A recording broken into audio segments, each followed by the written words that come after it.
It's one of the gas industry's riskiest ever projects, the construction of the longest subsea pipeline in the world. Giant ships will lay 100,000 pipes linking Norway to Britain, while space-age robots trench an underwater moonscape beyond the reach of human hands. But will the finished result survive the brutal North Sea?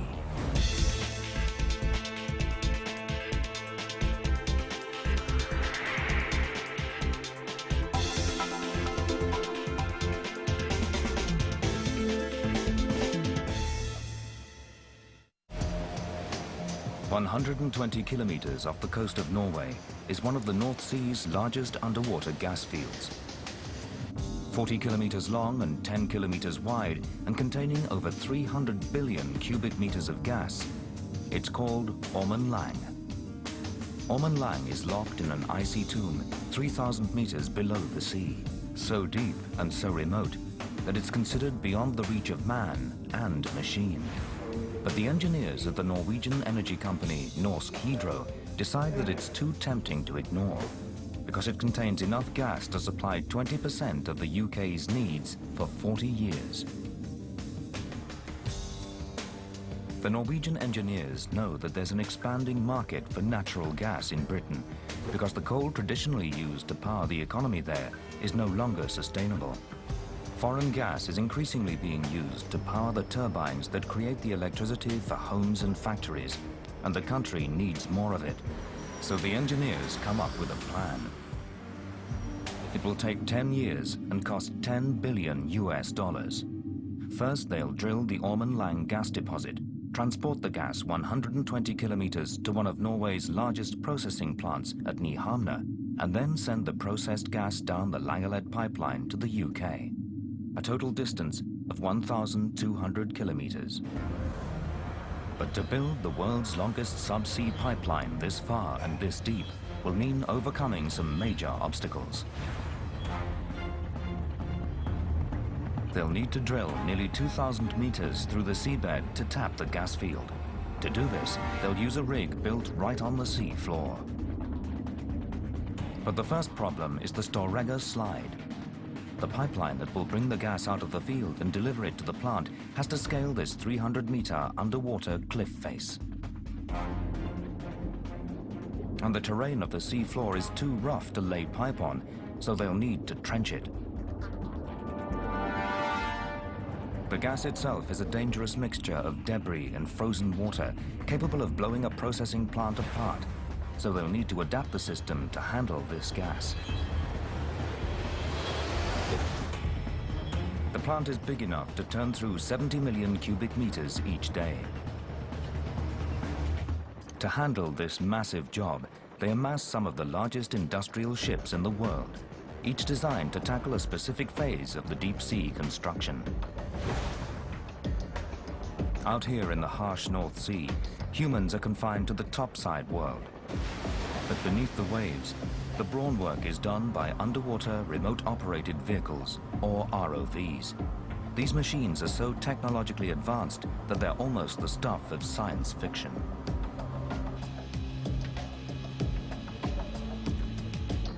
It's a monumental challenge, but with so much gas industry money behind them, the engineers can dare to dream. But are they going too far? Can they make the dream come true? Or will the project become a nightmare?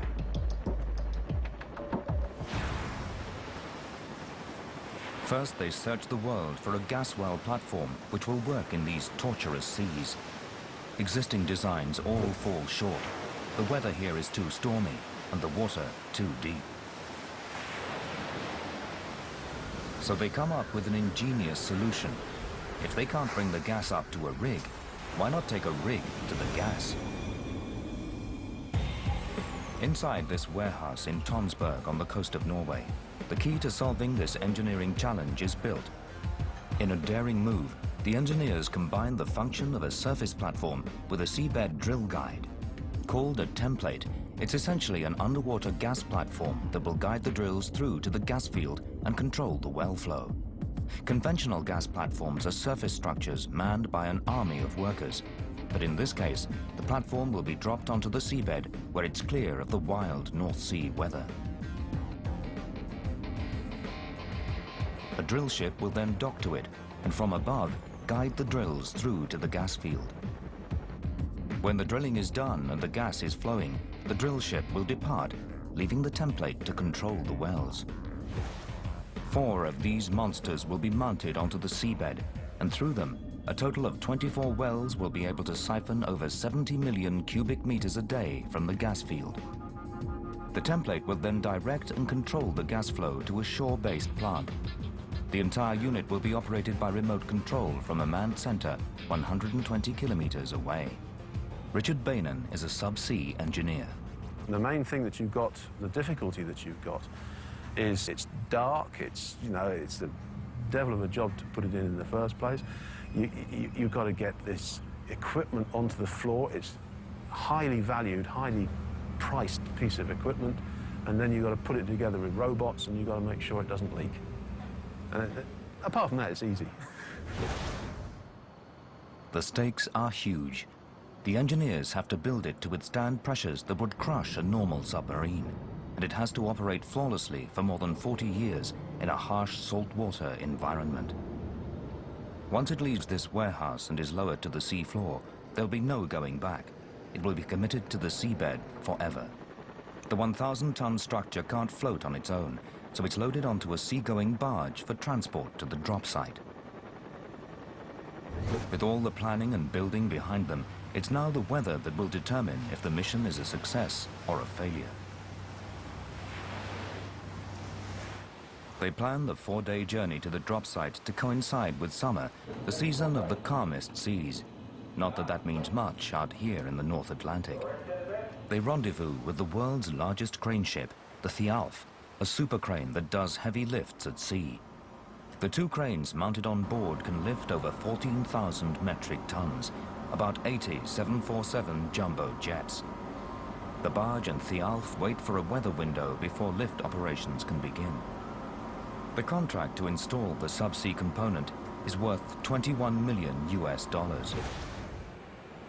With so much at stake, they do a practice run back on shore. The crane and ROV operators rehearse the drop in a 3D virtual underwater world to simulate the one they'll be working in. Weather, depth and weight will all be against them. Finally, it's time for the real thing. Lines are connected and the record-breaking sea drop begins. This is their only chance. If they miss and the structure settles on the seabed in the wrong place, they'll have to build another one and set the project back by a year. Computer-controlled thrusters hold the crane ship over the drop site. As it drops below the surface, the underwater ROVs go into action and take over as the eyes of the operation, feeding video back to the control room. The engineers scan the rig for problems as the pressure increases. From 1,000 meters below, the ROV sends video back to the crane operator, who then adjusts the orientation. The ball bearing has to be kept as close as possible to the center of the bullseye. He keeps the drop going even when it's just meters away from the sea floor. There's no stopping it now. The template is down, and so heavy that the legs on the base sink 8 meters into the seabed. But the engineers won't know if they've hit the right spot until they check the coordinates. Readings show it's within 40 centimeters of their target, close enough to be considered a perfect drop. And it was accomplished from 1,000 meters above on a rolling sea.